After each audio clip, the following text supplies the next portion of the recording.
Olá, aqui é o professor Luiz Rezende, mais uma aulinha de administração. E hoje eu vou trabalhar um tema extremamente contemporâneo, extremamente recente em provas, que é governo eletrônico e transparência.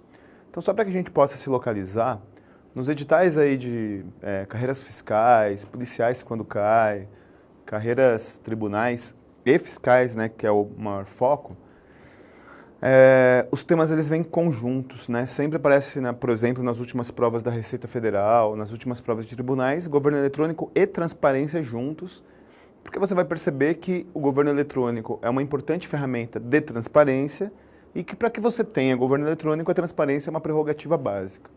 Então é um tema que ele surge no Brasil a partir dos anos 90, com a reforma bresseriana.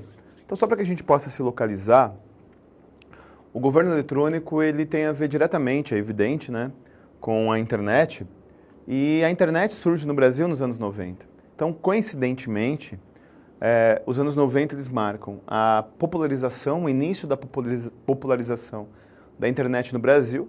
A internet existe no mundo todo desde os anos 60, mas particularmente no Brasil, você começa a ter o acesso da internet para pessoas físicas e jurídicas a partir dos anos 90.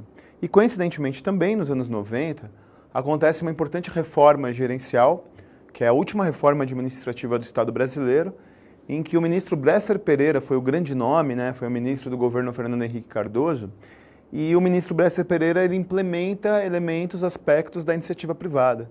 Ele implementa aspectos modernos, implementa aspectos que são oriundos da iniciativa privada no serviço público. E é nesse movimento que surge o governo eletrônico no Brasil. Você vai perceber também que a ONU ela tem um secretariado para o governo eletrônico, tem diretrizes para o governo eletrônico.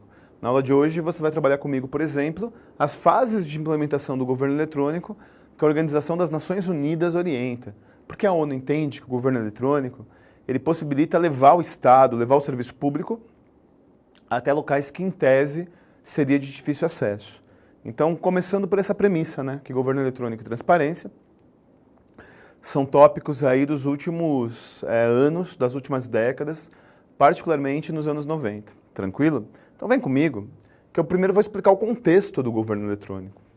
Olha só, o governo eletrônico é majoritariamente o uso e adoção de ferramentas de tecnologia da informação, particularmente das redes públicas, da internet e das redes privadas, a intranet.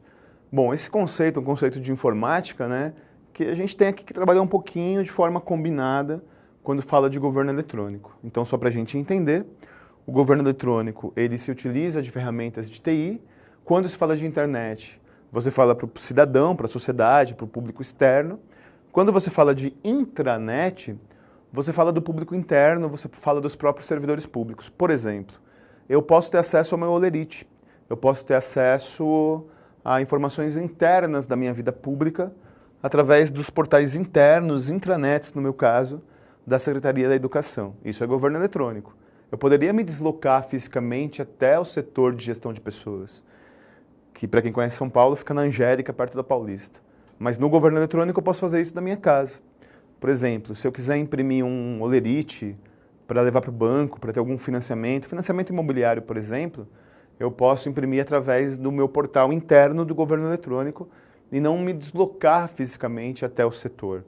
Então, é o governo prestando um serviço interno através de tecnologias da informação das redes privadas. Já a internet, os exemplos são variados, né? Por exemplo, você fazer boletim de ocorrência online, você poder agendar algum atendimento online, você poder armazenar em cloud, nos servidores da Receita Federal, a sua declaração de imposto de renda que está em processamento. Agora isso é possível, né? Nos últimos anos isso se tornou possível e por aí vai, né? Então ao longo da aula de hoje eu vou trabalhar vários aspectos com você de governo eletrônico, tanto para a sociedade quanto para os servidores. Deu para entender? Agora, por que tem essa importância toda? Por que os órgãos públicos se preocupam tanto em ter ferramentas de governo eletrônico e por que a própria Organização das Nações Unidas ela se preocupa com o governo eletrônico? Porque o governo eletrônico ele é mais ágil em oferecer dois elementos, dá duas garantias. Vem comigo, vamos trabalhar então esses aspectos que garantem o governo eletrônico. Olha, em primeiro lugar, Existe um problema sério, né, de deslocamento, né? As cidades, elas não têm todos os bairros, em todos os locais, todos os equipamentos públicos, né? E muitas vezes você precisa se deslocar grandes distâncias, né? Aqui em São Paulo tem a Unifesp. Para quem conhece São Paulo, fica ali perto do metrô Santa Cruz. E a Unifesp, a Universidade Federal de São Paulo, agora ela tem cursos de humanas, mas a Universidade Federal de São Paulo ela era concentrada em cursos da área da saúde, né? Medicina, enfermagem e tudo mais. E no bairro inteiro, no bairro ali, Mirandópolis, né? Que é o bairro que fica a Unifesp, existem várias casinhas, vários sobrados. É um campus engraçado, é um campus no meio do bairro, assim, né? Não é um campus clássico como nós conhecemos, um campus universitário. Então a Unifesp aqui em São Paulo, ela tem um campus espalhado, né? É uma rua, o cidadão passa e tudo mais, e tem várias casinhas. Cada uma tem uma prioridade de atendimento, né? Instituto do Sono, Instituto de Fertilização, Instituto de Saúde do Povo Indígena, oftalmologista e por aí vai. E é engraçado que quando você passa nesse bairro, você vê nas ruas vans, ambulâncias de várias cidades ou de vários estados. É muito comum você encontrar ambulância e van trazendo pacientes de vários estados brasileiros que, em tese, não tem o atendimento que a Unifesp tem aqui em São Paulo e que se deslocam para cá. Então essa questão do deslocamento é um baita problema, né? Bom, o governo eletrônico não vai poder fazer hemograma, né? Mas você pode agendar pelo governo eletrônico. Então a questão da acessibilidade é muitas vezes você não precisar se deslocar para agendar, depois se deslocar para fazer o exame. O governo eletrônico, ele garante acessibilidade inclusive de pessoas que moram fora do Brasil. Você imagina um cidadão brasileiro que ou mora ou passa uma temporada no Japão, no México, na Austrália, na Guatemala. Deve ter brasileiro na Guatemala. E o cara precisa utilizar o serviço público. O Japão é um bom exemplo por conta do fuso horário, né? Pô, você imagina, enquanto é madrugada no Brasil, é horário comercial no Japão. Enquanto é horário comercial no Brasil, é madrugada no Japão. Então, dificilmente o cara ele vai conseguir um atendimento telefônico concomitantemente com o seu horário comercial e o horário comercial do serviço público. Já o governo eletrônico, através de um site, oferece 24 horas o acesso ao conteúdo. Então, a acessibilidade ela é uma das vantagens do governo eletrônico. E a outra é a disponibilidade, né? A disponibilidade é a informação estar disponível para quem deveria acessá-la. A disponibilidade é a informação estar ali presente para quem deveria acessá-la. Imagine uma situação no serviço público de greve. Você sabe, a greve, né? Eu defendo o direito da greve, é um direito constitucional. Um órgão público pode estar em greve. Você pode ter uma unidade não funcionando. Você pode ter tido um problema que o funcionário que deveria prestar a declaração passou mal e você pode fisicamente não ter o acesso ao conteúdo que você precisaria. Já no governo eletrônico, partindo da premissa que o servidor não cai, que o serviço não cai, você tem lá disponível 24 horas. Tem um outro aspecto que é secundário, mas também pode cair na prova. Além da acessibilidade e da disponibilidade, acessibilidade. Você ter facilitação de acesso. Disponibilidade, o conteúdo estar disponível para quem deveria receber, tem também uma questão de personalização. Por exemplo, se eu me dirijo presencialmente até um equipamento público, tem horário de atendimento, tem senha. Já no serviço eletrônico, no governo eletrônico, eu posso acessar de forma personalizada depois da janta, 10 da noite, 5 da matina, ou seja, eu personalizo o acesso à informação. Deu para entender? Agora, que serviços são oferecidos pelo governo eletrônico? Quais são majoritariamente os serviços que o governo eletrônico objetiva? Vamos lá, vem comigo para a gente desenrolar isso. Em primeiro lugar, governança. Deixa eu falar uma coisa.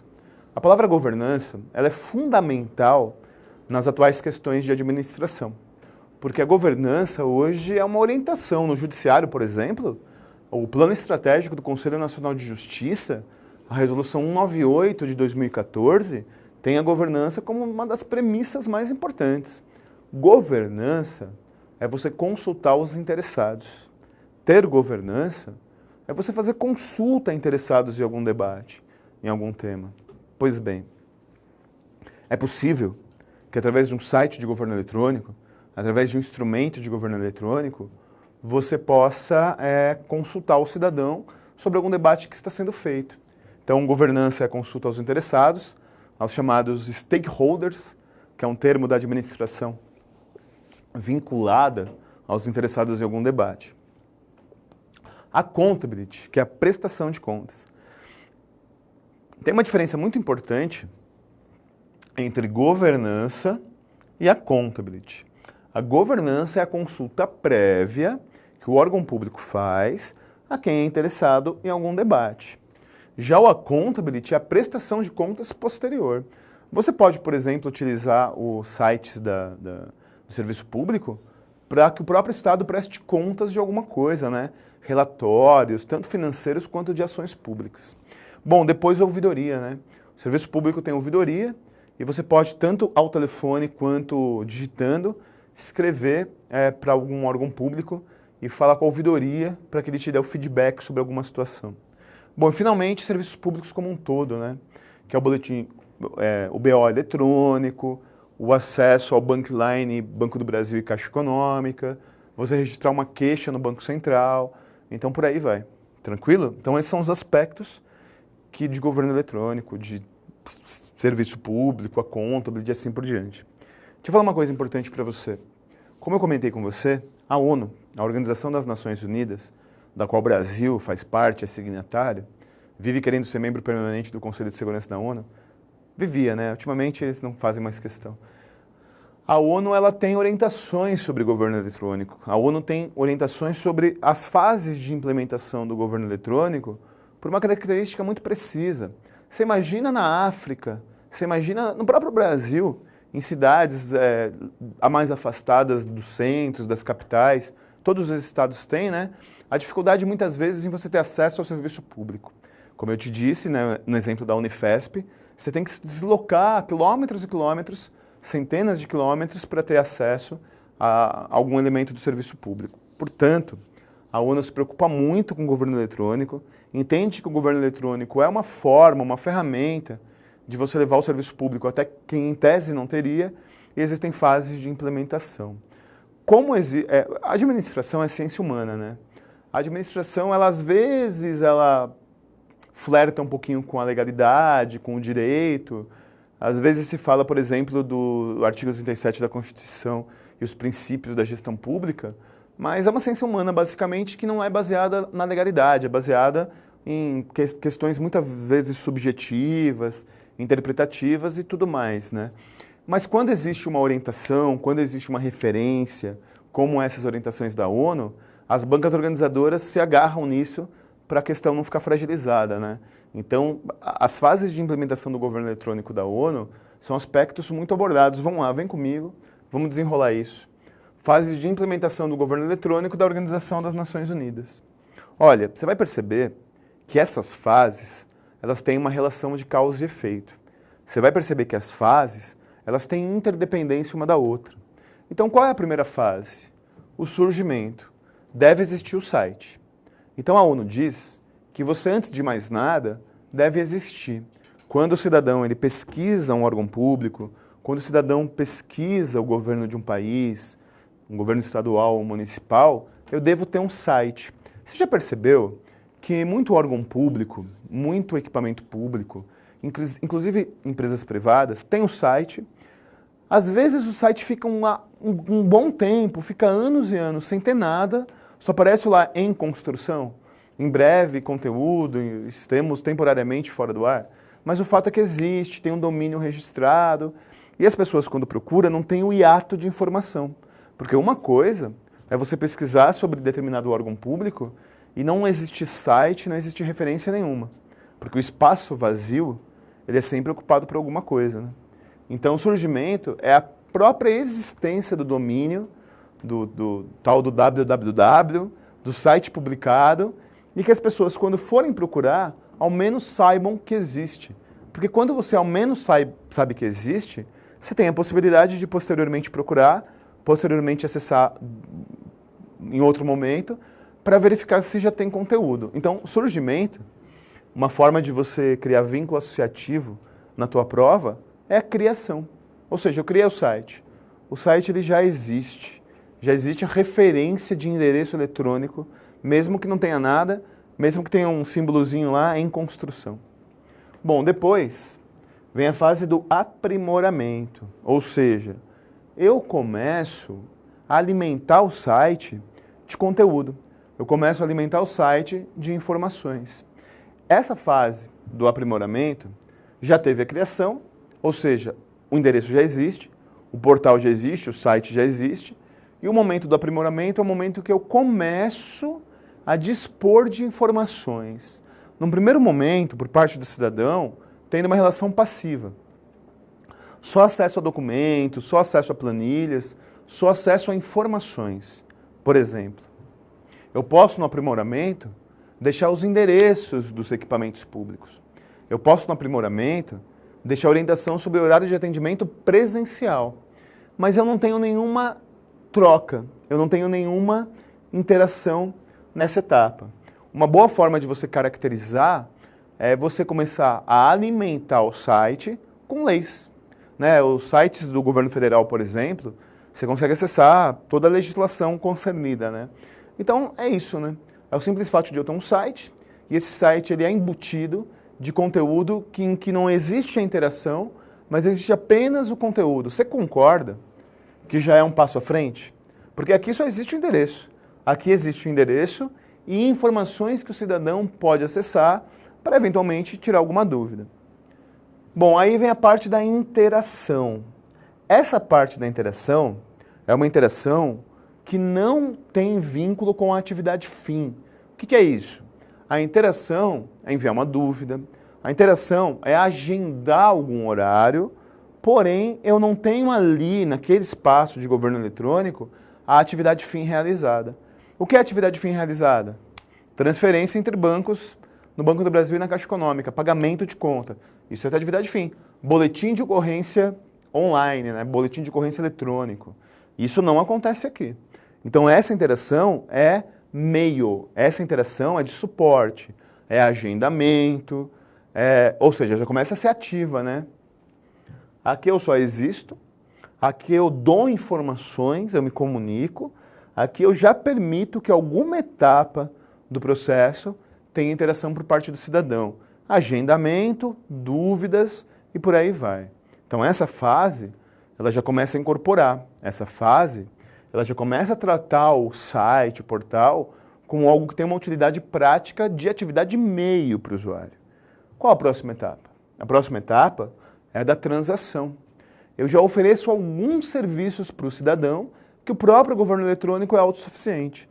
E aí que você, por exemplo, não precisa ir até o Banco do Brasil para realizar uma transferência. Você não precisa ir até a Caixa Econômica Federal para realizar um investimento. Você faz isso pelo próprio Bankline, pelo próprio espaço de governo eletrônico. Por exemplo, talvez o exemplo mais avançado seja a Receita Federal, né? Você concorda que na Receita Federal você faz tudo online? Você baixa o programa de declaração, você baixa o programinha de transmissão. Se você quiser, você para o preenchimento da declaração de imposto de renda e armazena em cloud nos servidores da própria Receita Federal. E você continua de outro computador, ou seja, você tem toda a transação online. Você não precisa mais levar o disquete, porque isso é coisa antiga, hein? Existia uma época da história da humanidade que você era obrigado a comprar o formulário de declaração de imposto de renda que vendia na banca de jornal e na papelaria. Você não sabe o que é papelaria? Antigamente existia algo chamado papel, antes do smartphone. E o papel era utilizado para você preencher formulários. Então você ia na papelaria ou na banca de jornal, comprava o formulário de declaração de imposto de renda, preenchia tudo à mão, aí depois teve uma segunda etapa, que foi mais moderna, que você entregava o disquete. Hoje em dia não tem nem o papel nem disquete, né? Hoje em dia você faz tudo eletronicamente, você faz tudo online. E quando a Receita Federal ela consegue automatizar todo o processo, consegue informatizar a declaração, a revisão, consulta de restituição, tudo online, você tem instituído o governo eletrônico em transação. Quer ver um outro exemplo? Eu perdi os meus documentos há um tempo atrás e eu fiz um boletim de ocorrência eletrônico. Não foi furto, não foi roubo, eu perdi os documentos. E aí eu fiz o BO eletrônico. Aí o BO eletrônico foi aceito e, enfim, eu andei com o BO no bolso até tirar os meus documentos. E a polícia me parou, porque eu estava de moto, né? Eu não sei como é na sua cidade, mas em São Paulo, meu chapa, você tá de moto, é mão para a cabeça. E aí a polícia me parou e eu apresentei o boletim de ocorrência eletrônico, estava no prazo de validade para eu tirar outro documento, e tranquilo, fizeram uma consulta lá, não devia nada, e serviu, né? O boletim de ocorrência serviu. Agora, houve uma outra situação em que, num local que eu convivia, a porta do meu armário de guardar coisas foi arrombada e teve roubo. Nesse caso, não, teve furto, né? Roubo é quando tem agressão. Conviver com nossos colegas de direito penal. Teve furto, né? Arrombaram o meu armário, teve furto. Eu não teve agressão. E aí eu tentei fazer um boletim de ocorrência online e não podia. É óbvio que não, né? Porque demandava perícia, né? Demandava perícia verificar se realmente o armário foi arrombado. Então algumas coisas não podem ser feitas online por questões óbvias, né? Mas a transação é o momento que eu realizo a atividade fim. A transação é o momento que eu resolvo o meu problema online. Finalmente, a etapa da conexão, que é você reconhecer o portal, o site, o espaço de governo eletrônico como espaço oficial. Ou seja, eu reconheço naquele site, eu reconheço naquele serviço online o próprio equipamento público, o próprio órgão público. É a Receita Federal. A ampla maioria do cidadão brasileiro tem uma relação com a Receita Federal através do site, através dos programas de transmissão, declaração de imposto de renda da pessoa física ou jurídica. Por exemplo, banco. A coisa mais rara do mundo é eu ir em banco. E por que eu não vou em banco? Porque eu faço tudo online. Então, o banco ele chegou num estágio de conexão. O cidadão reconhece a empresa, reconhece o Estado como aquele site. Imagine um órgão público em que, por questões óbvias, ou por necessidade ou por fragilidade, não tem um portal eficiente de governo eletrônico. Eles têm apenas o aprimoramento, apenas informações passivas. O cidadão não reconhece aquele órgão público como sendo site. Então, a partir do momento que eu utilizo mais o espaço virtual do que o espaço físico, a partir do momento que eu reconheço aquele site como o próprio governo, aí eu tenho a ampla conexão. Quem já chegou nesse estágio aqui? Receita Federal e os bancos, Banco do Brasil, Caixa Econômica e Banco Central. Eu precisei, há um tempo atrás, fazer uma queixa no Banco Central sobre uma questão de financiamento imobiliário que eu tinha um desacordo com a instituição. E eu fiz online, eles me responderam online, toda a conversação foi online e resolveu meu problema. Ou seja, eu reconheci aquela interação, aquele site, como o próprio Banco Central do Brasil. Deu para entender? Então essas são as etapas. Recapitulando rapidamente, eu existo, eu informo, eu cadastro, eu interajo na atividade e-mail, eu realizo a atividade fim, eu resolvo o problema e eu reconheço aquele portal e aquele site como o próprio governo eletrônico. Bom, o tema da aula de hoje é governo eletrônico e transparência. A palavra transparência é muito comum, aparece em muito concurso. Eu só vou pontuar rapidamente a definição de transparência, porque parece que é algo óbvio, mas talvez possa ter aí um Kinder Ovo. Vem comigo. Vamos rapidamente entender o que é a transparência. Transparência não é só cumprir o princípio da gestão pública da publicidade. Transparência é você comunicar, você tornar público com tempo hábil para reação contrária. De nada adianta eu comunicar alguma coisa para alguém sem tempo de reação. De nada adianta eu publicar um edital de concurso público para a prova ser no próximo domingo. Eu comuniquei, porém não de forma transparente. Então a transparência, ela é quando você comunica alguma coisa para o cidadão com o tempo necessário para a reação, ou para a contraposição, ou para a reação positiva. Não é assim no judiciário? Tudo tem prazo. Não é assim, por exemplo, na justiça eleitoral? Tudo tem prazo. Na justiça do trabalho? Então é exatamente isso. Bom, como é um tema relativamente novo, é importante que a gente saiba como cair em concurso. É importante que a gente saiba qual é a abordagem em provas. Portanto, vamos desenrolar, vamos trabalhar exatamente as questões que estão no teu material sobre o tema, para que você na prática, porque afinal de contas, a prática é o critério da verdade, veja como isso cai na prova. Vem comigo, vamos trabalhar as questões do teu material. E eu vou imediatamente para a primeira questão. para a leitura da primeira questão. A respeito de desenvolvimento e disponibilização de novas tecnologias, celeridade dos meios de comunicação e transparência das informações, tanto no âmbito privado quanto no público, assinale a opção correta. As ações do governo eletrônico, relacionadas especialmente ao e-governança, e-democracia e e-governo, foram, embora favoreçam a transparência, limitam a participação do cidadão e o fortalecimento da cidadania. B. O uso de tecnologias da informação, que possibilita a elevação da eficiência administrativa e melhora tanto os serviços internos como aqueles prestados ao cidadão, deu origem ao chamado governo eletrônico. C. O programa Sociedade da Informação do Governo Federal, relacionado ao governo eletrônico, visando promover o accountability governamental e a transparência das contas públicas. D. A adoção do accountability governamental minimiza a responsabilização dos governantes, devido à eficiência das tecnologias utilizadas para sistematizar os meios de prestação de contas. E. O uso das tecnologias da informação e comunicação, especialmente após a ampliação do acesso à internet, dificulta a transparência da administração pública devido ao excesso de informações cuja avaliação, em termos de veracidade, dependem do conhecimento técnico. Bom, em primeiro lugar, é necessário verificar que essa questão ela mistura, né? Então ela mistura um pouco governo eletrônico, com transparência, com tecnologia da informação. Vamos para a análise da alternativa A. As ações do governo eletrônico relacionadas especialmente ao e-governança, e-democracia e e-governo, embora favoreçam a transparência, limitam a participação do cidadão e o fortalecimento da cidadania. Não, aumenta a participação do cidadão porque dá acessibilidade. B.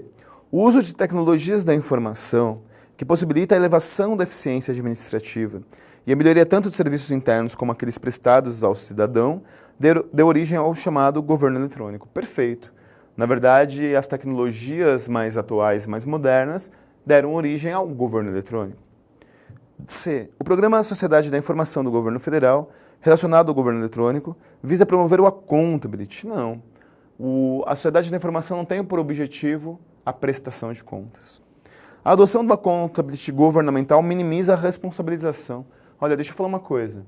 A accountability, prestação de contas, aumenta a responsabilização do governante. Se ele presta contas e essa prestação de contas fere a lei de responsabilidade fiscal, ele pode ser apenado sobre isso. A adoção de o uso de tecnologias da informação e comunicação, especialmente após a ampliação da internet, dificulta a transparência. A internet, o governo eletrônico, tem como aspectos elevar a transparência. Por isso que está errada essa questão. 2. Acerca do tema transparência na administração pública, é correto afirmar que, alternativa A divulgação dos dados e informações pré-formuladas, segundo critérios estabelecidos pela administração, garante a ampla transparência. B. A proeminência do interesse público justifica a derrubada de cláusulas legais tendente a impedir o acesso à informação de caráter sigiloso. C. Para a administração é irrelevante o volume de trabalho decorrente do dever de prestar informação. D. Pouco adianta o cidadão solicitante o direito do acesso se ele não sabe o que é e como pedir. E. Inexiste razão para a informação prestada ao solicitante ser primária, já que lhe basta ser fidedigna. Bom, vamos para a alternativa A. A divulgação de dados e informações pré-formatadas segundo critérios estabelecidos pela administração garante a ampla transparência. Olha, a comunicação no governo eletrônico tem que visar critérios do cidadão e não apenas da administração. A proeminência do interesse público justifica a derrubada da cláusula legal tendente a impedir o acesso à informação de caráter sigiloso. Olha, existe a lei de sigilo da informação, né? E o interesse público não fere essa lei. C. Para a administração, é irrelevante o volume de trabalho decorrente da informação. Claro que não é relevante. Demanda planejamento, demanda eficiência, demanda inclusive recursos físicos e de pessoas. Está errado. Pouco adianta o cidadão solicitante ter o direito ao acesso, se ele não sabe o que e como pedir. O que adianta eu encher de volume o cidadão, entregar o diário oficial para ele, se ele não sabe como pesquisar? Perfeito. Eu tenho que orientar, eu tenho que dar os meios para ele ter o acesso. E não existe razão para a informação prestada ser primária, já que basta ser fidedigna. E se for fidedigna e não for transparente? E se for fidedigna e não tiver tradução? Então a alternativa correta é a D. Próxima questão. Agora questões da CESP-NB. A governança eletrônica por meio das redes sociais, apesar de proporcionar maior participação do cidadão nas atividades públicas, pouco auxilia a população na solução de atendimento às demandas locais. Auxilia, porque eu comentei com você, que um dos aspectos do governo eletrônico é justamente os serviços públicos. Errada a questão. Próxima. A adoção do governo eletrônico no Brasil é resultante das transformações sociais, do papel do Estado e da busca por mecanismos de transparência e controle social. Perfeito. Eu busco o controle social, eu busco a transparência, eu busco a prestação de contas. Isso são aspectos do governo eletrônico. 5. Próxima questão.